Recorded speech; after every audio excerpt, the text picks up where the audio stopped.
Welcome to Fun Facts Daily, your source for just the good stuff. Monday through Friday, we're bringing fun facts and news you can use, all carefully curated to uplift and inform. So give yourself a break, relax, and learn something awesome in just a few minutes every day. Hi everyone, it's Shark Week, and today we're going to be learning all about Mitsukurina owstoni, more commonly referred to as the goblin shark. But before we get into the facts, let's warm up our brains with a little challenge to see if you can tell fact from fiction.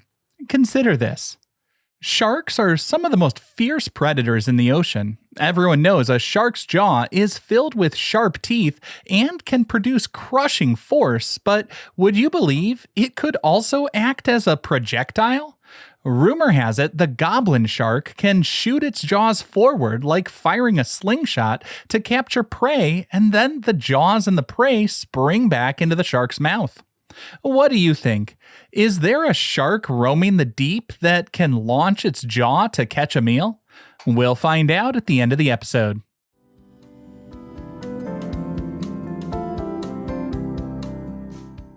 Now for your word of the day. Our word for today is mesopelagic. That's mesopelagic.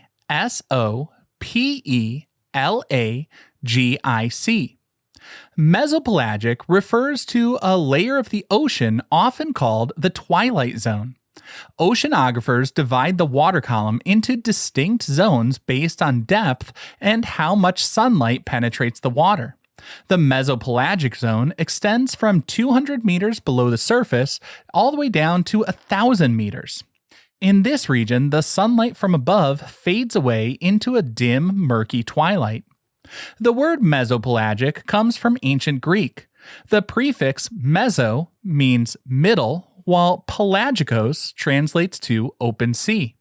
But to really understand where the goblin shark lives, we also need to know the zone right below it. So I guess a bonus word for today is bathypelagic. Bathy translates to deep, so the bathypelagic zone is often referred to as the midnight zone from 1,000 to 4,000 meters below the surface. Down there, you'll find perpetual darkness, immense pressure, and near freezing temperatures. The goblin shark spends the majority of its life cruising through the dim waters of the mesopelagic zone, so you might say the goblin shark is a creature from the twilight zone, but it loves to hunt right on the boundary between the two, often plunging down into the pitch-black bathypelagic zone to snatch a meal in the dark water, a midnight zone snack, if you will.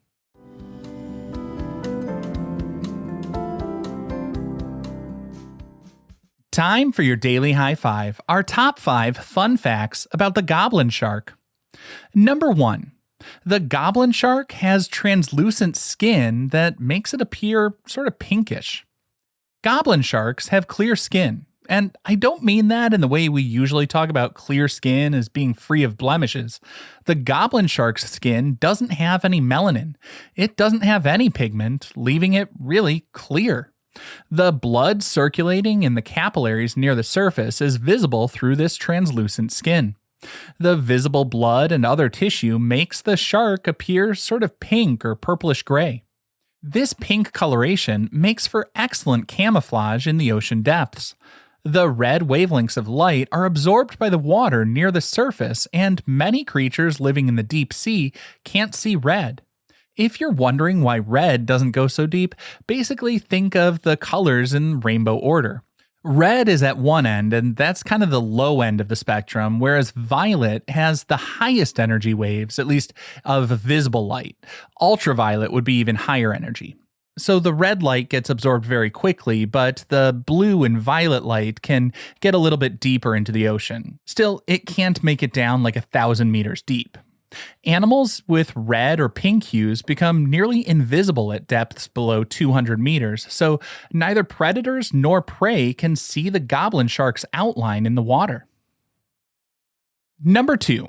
The goblin shark belongs to a family that's remained unchanged for 125 million years. The goblin shark is the sole surviving species in the family Mitsukurinidae. Paleontologists trace their lineage all the way back to the Early Cretaceous period. Fossilized teeth from their extinct relatives match the structures found in modern specimens. The fossil records also indicate the anatomy of the goblin shark has stayed pretty much the same for over 100 million years. Scientists classify organisms with such ancient, stable lineages as living fossils. The world has changed so much over the last 100 million years, it can be hard to understand how a species could stay the same. But the thing is, the deep sea is very different from the surface world. The mesopelagic and bathypelagic zones provide a consistent environment with minimal temperature or pressure variations over millennia. This stable habitat reduces the environmental pressures that typically drive evolutionary changes. So, the goblin shark kept its prehistoric features, while shallow water species have had to adapt to shifting climates. Number 3. A goblin shark's liver makes up about 25% of its total body mass. The goblin shark uses a massive, oil-filled liver to maintain its buoyancy. It contains high concentrations of a low-density lipid called squalene.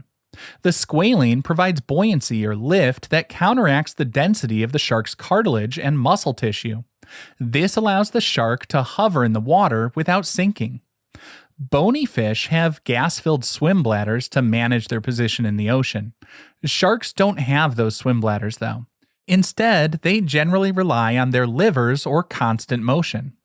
I don't want to body shame any creature, but compared to other sharks, the goblin shark has a relatively flabby body and weak swimming muscles, so the oversized liver compensates for this lack of muscle power by minimizing the energy required to stay afloat.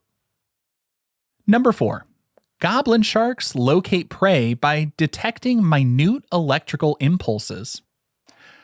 Goblin sharks like to hunt in dark, deep areas around the bottom of the mesopelagic zone, or even diving down into the bathypelagic zone. In the so-called midnight zone, there is no sunlight. The only light would be faint traces of bioluminescence, and while goblin sharks do have eyes to detect bioluminescent prey, their eyes are weak and their sight isn't very good. So their electroreception system is their primary hunting sense. The elongated snout of the goblin shark has specialized organs called ampullae of Lorenzini. These jelly-filled pores are highly sensitive electroreceptors. They can detect minute electrical fields generated by the muscle contractions of fish and crustaceans. So the goblin shark can sweep its snout out over the ocean like a metal detector to find prey that would be otherwise invisible. And our fifth and final fun fact for today: while goblin sharks have been around for millions of years, the first record of one being caught was in 1897. A Japanese fisherman secured the first documented specimen of a goblin shark in 1897. The catch occurred in the Sagami Bay near Yokohama, Japan. They brought the specimen to a British naturalist named Alan Owstoni. He then transferred the shark to a zoologist named Kakichi Mitsukuri for formal scientific classification. Mitsukuri brought the shark to an American ichthyologist named David Starr Jordan for a final description. Jordan named the species Mitsukurini owstoni to honor both men involved in its acquisition. The common name, the goblin shark, originates from a translation of the Japanese word tenzugami. The tengu is a creature from Japanese folklore known for a red face and protruding nose.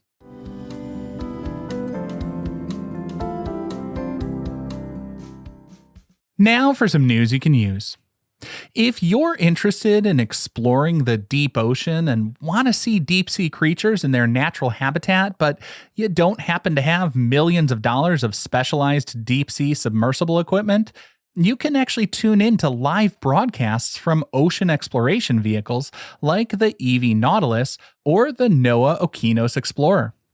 They transmit video directly from their remotely operated vehicles as they map the ocean floor.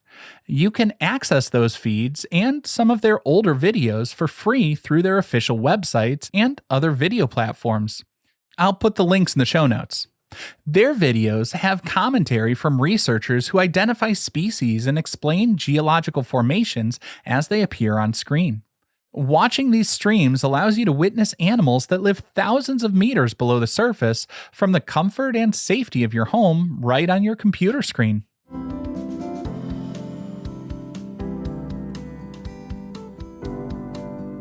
Finally, the moment you've been waiting for. At the beginning of the episode, I asked, could a goblin shark really launch its jaws to capture prey? Oddly enough, that's a fact. Marine biologists refer to the action as slingshot feeding. The jaws of the goblin shark aren't fused to their skull. While they can't fully detach and send their jaws floating away from their body, they can launch it forward.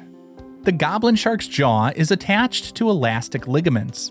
When the shark detects a fish, it bites down and the tension in the ligaments releases, propelling the entire jaw structure forward at a speed of around 10 feet or 3 meters per second.